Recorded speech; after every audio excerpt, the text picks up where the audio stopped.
Assalamualaikum warahmatullahi wabarakatuh. Perkenalkan, nama saya Iklima. Saya adalah peserta Latsar CPNS Kota Bima tahun 2021, angkatan 45, kelompok 1. Dalam video ini, saya akan membedah isu-isu yang terdapat di instansi dengan menggunakan tahapan sesuai dengan teknik analisis isu. Sebelumnya, marilah kita mengetahui apa yang dimaksud dengan isu. Isu adalah suatu hal yang terjadi baik di dalam maupun di luar organisasi yang apabila tidak ditangani secara baik akan memberikan efek negatif terhadap organisasi dan berlanjut pada tahap krisis. Adapun isu kontemporer adalah suatu pokok persoalan yang terjadi pada masa sekarang atau menjadi trending topik pada saat ini. Jadi, solusi penyelesaiannya harus sesuai dengan masa sekarang, yaitu masa modern. Adapun tahapan-tahapan yang saya gunakan yaitu yang pertama, identifikasi isu, yang kedua, analisis awal isu, yang ketiga, menapis isu prioritas, yang keempat, menapis isu lanjutan, kemudian yang terakhir, alternatif penyelesaian masalah.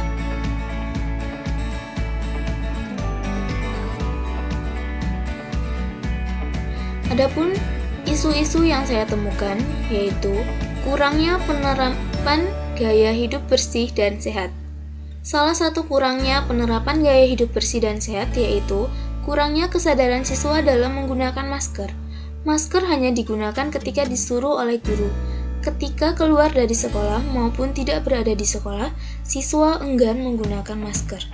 Yang kedua yaitu sulitnya siswa memahami materi yang diajarkan secara daring. Adanya COVID-19 ini memang selalu menjadi problema yang tidak pernah terhenti. Pembelajaran secara daring masih menjadi hal baru bagi guru, siswa, maupun masyarakat biasa, sehingga menimbulkan banyak masalah baru. Hal ini juga berpengaruh pada skala pemahaman siswa pada materi yang diajarkan. Yang ketiga, kurangnya sarana dan prasarana pembelajaran daring.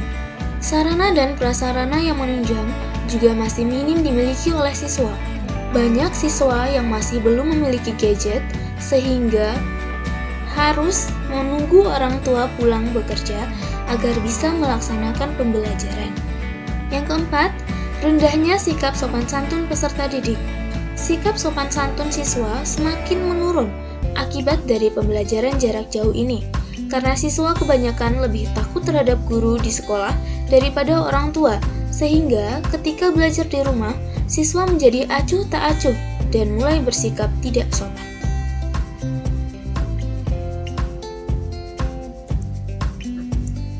Yang kedua yaitu teknik tapisan isu prioritas. Pada teknik tapisan isu prioritas ini digunakan APKK. Yang pertama yaitu A, aktual. Aktual yaitu benar-benar terjadi atau sedang hangat dibicarakan. B, problematik. Problematik yaitu masalah yang perlu dicarikan segera solusi secara komprehensif. Yang ketiga yaitu kehalayakan, yaitu menyangkut hajat hidup orang banyak. Dan yang terakhir yaitu kelayakan. Kelayakan adalah masuk akal, realistis, dan relevan. Keempat isu ini menggunakan teknik tapisan isu APKK, maka didapati skor sebagai berikut. Yang pertama, pada isu yang pertama, kurangnya penerapan gaya hidup bersih dan sehat mendapatkan skor 5, yaitu sangat memenuhi nilai aktual, sangat memenuhi nilai problematik, memenuhi nilai kehalayakan, dan memenuhi nilai kelayakan sehingga skor yang didapati yaitu 18. Pada isu yang kedua, sulitnya siswa memahami materi yang diajarkan secara daring mendapatkan skor 5 yaitu sangat memenuhi pada aspek aktual, sangat memenuhi pada aspek problematik, dan memenuhi pada aspek kehalayakan dan sangat memenuhi pada aspek kelayakan sehingga mendapatkan skor 19. Pada isu yang ketiga, kurangnya sarana dan prasarana pembelajaran daring pada aspek aktual sangat memenuhi, pada aspek problematik sangat memenuhi, pada aspek kehalayakan sangat memenuhi, dan pada aspek kelayakan memenuhi, sehingga mendapatkan skor 19 juga. Lalu pada isu yang terakhir, rendahnya sikap sopan santun peserta didik pada aspek aktual sangat memenuhi, pada aspek problematik memenuhi, pada aspek kehalayakan memenuhi, dan pada aspek kelayakan memenuhi, sehingga skor yang didapati 17.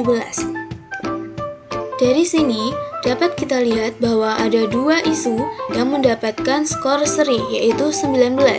Pada isu yang kedua dan isu yang ketiga, yaitu sulitnya siswa memahami materi yang diajarkan secara daring dan kurangnya sarana dan prasarana pembelajaran daring, sehingga perlu dilakukan tapisan isu lanjutan, yaitu dengan menggunakan USG.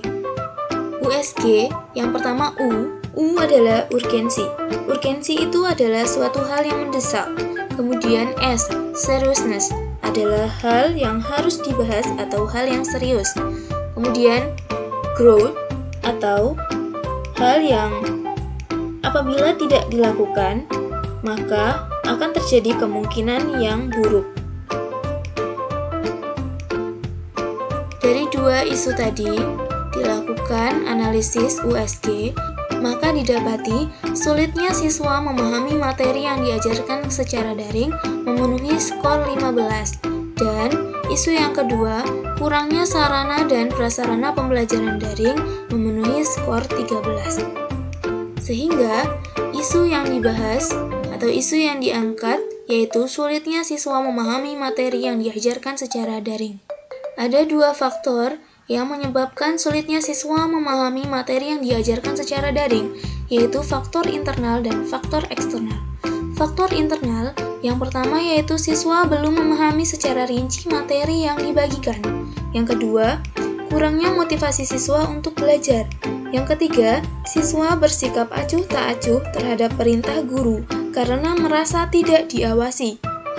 Adapun faktor eksternal yaitu kurangnya sarana prasarana yang memadai, kurangnya peran aktif orang tua dalam membimbing anak. Yang ketiga, tugas yang diberikan malah dikerjakan oleh orang tua.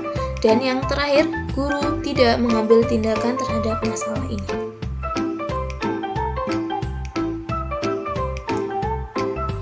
Dampak yang terjadi, yang pertama, siswa tidak mampu menyerap informasi yang terdapat dalam pembelajaran. Tujuan pembelajaran tidak maksimal, produktivitas siswa kurang, siswa menjadi pasif dan kurang bersemangat. Adapun alternatif penyelesaian masalah, yang pertama, guru melakukan kunjungan ke rumah-rumah atau door to door untuk menjelaskan materi yang dirasa sulit untuk siswa. Yang kedua, menyediakan sarana pembelajaran yang menarik bagi siswa. Yang ketiga, melakukan pengecekan atau evaluasi pembelajaran secara berkala. Yang keempat, bekerja sama dengan orang tua siswa dalam pembelajaran. Dan yang terakhir, memberikan perhatian lebih pada siswa yang tidak memiliki sarana dan prasarana yang mendukung, maupun terhadap siswa yang mendapatkan kendala pada keadaan keluarga. Sekian bedah isu yang terdapat dalam instansi dengan menggunakan tahapan sesuai teknik analisis isu. Lebih dan kurangnya mohon dimaafkan. Wassalamualaikum warahmatullahi wabarakatuh.